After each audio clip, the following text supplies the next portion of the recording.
খুমটাইৰ এটা গুৰুত্বপূৰ্ণ পথৰ দুৰৱস্থাই জলাকলা খুৱাইছে ৰাইজক।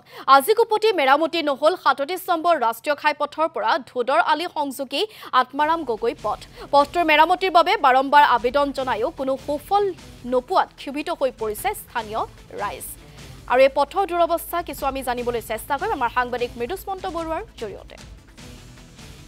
ৰাজ্যত বিকাশ উন্নয়নৰ কথা যিমানে কোৱা নাযায় তাৰ বিপৰীতে কিন্তু এতিয়াও হাহাকাৰময় পৰিৱেশ ৰাজ্যৰ বিভিন্ন প্ৰান্তত। আৰু এই মুহূৰ্তত আমি খুমটাই সমষ্টিৰ এটা মূল পথ দেখুৱাম। পথটো যদি আপুনি চাই তেতিয়া আপুনি নিজে ভাবিবলৈ আচৰিত হ'ব, এয়া পথ নে পথাৰ নে পুখুৰী। আমি পোনে পোনে চাওক দেখুৱাম প্ৰকাণ্ড গাঁত। এয়া হৈছে খুমটাই সমষ্টিৰ যি উন্নয়নৰ নমুনা।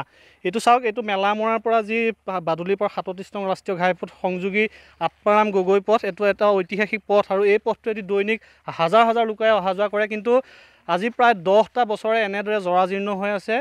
বিভিন্ন ঠাইত এনেদৰে বিভিন্ন ডাঙৰ গাঁত আৰু গাঁতৰ মাজেৰে অহা যোৱা কৰিব লাগে দৈনিক হাজাৰ হাজাৰ লোকে। আৰু অত্যন্ত এই গুৰুত্বপূৰ্ণ পথটি মেৰামতি অথবা নিৰ্মাণৰ বাবে কিন্তু আজিলৈকে প্ৰশাসনৰ গা নধৰিল।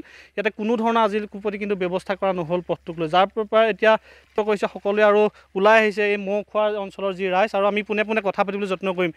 বিকাশ উন্নয়নৰ কথা যিমানে কোৱা নাযায় কিন্তু আপোনালোকৰ দেখিবলৈ পোৱা গৈছে এইটো অত্যন্ত এটা গুৰুত্বপূৰ্ণ পথ। আজিলৈকে কিন্তু কোনো ধৰণৰ ব্যৱস্থা হোৱা নাই, যাৰ বাবে আজি সমস্যা হৈছে।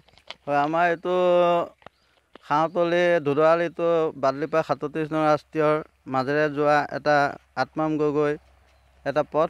এই পথটো আজি 10 বছৰ ধৰি জৰাজীৰ্ণ অৱস্থাত আছে। আমি বিভিন্ন কৰ্তৃপক্ষক ইয়াৰ বিষয়ত আবেদন কৰিলেতো আজিলৈকে হৈ নুঠিল। আমাৰ ওচৰতে আমাৰ স্কুল কলেজ কেইবাখনো আছে।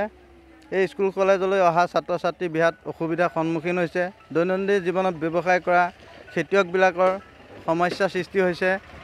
আৰু লগতে আমাৰ কাষতে 4-5টাকৈ প্ৰকল্প স্থাপন হৈছে। এই প্ৰকল্পলৈ অহা যান বাহনে যিবোৰ মাল বস্তু আনিছে, শিলগুটি পাথৰ বালি এনেকৈ অহা যোৱা কৰাত এই ৰাস্তাটো বেছি বিধ্বস্ত হৈ গৈছে। আমি অনুৰোধ জনাব চৰকাৰ প্ৰশাসনক? আমি চৰকাৰলৈ এটাই অনুৰোধ জনাইছোঁ যে উন্নয়ন যেনেকৈ কৰি আছে তেনেকৈ আমাকো এই ৰাস্তাটো এটা হয়। মৃদুস্মন্ত বৰুৱা, এই মুহূৰ্তত আপোনাক ধন্যবাদ জনাইছোঁ। এয়া আছিল খুমটাইৰ পৰিৱেশ। খুমটাইৰ এই পথটোৱে এতিয়া পথৰ দুৰৱস্থা এতিয়া জ্বলাকলা খুৱাইছে ৰাইজক। আৰু বহুবাৰ আবেদনো কৰিছিল যে পথটো মেৰামতি কৰি দিবৰ বাবে, কিন্তু আবেদন নিবেদন কৰাৰ পিছতো আজিকোপতি কোনো ধৰণৰ ফল লাভ কৰা নাই। সুফল লাভ নকৰাৰ পিছতেই এনেদৰে ক্ষোভ প্ৰকাশ কৰিছে ৰাইজে।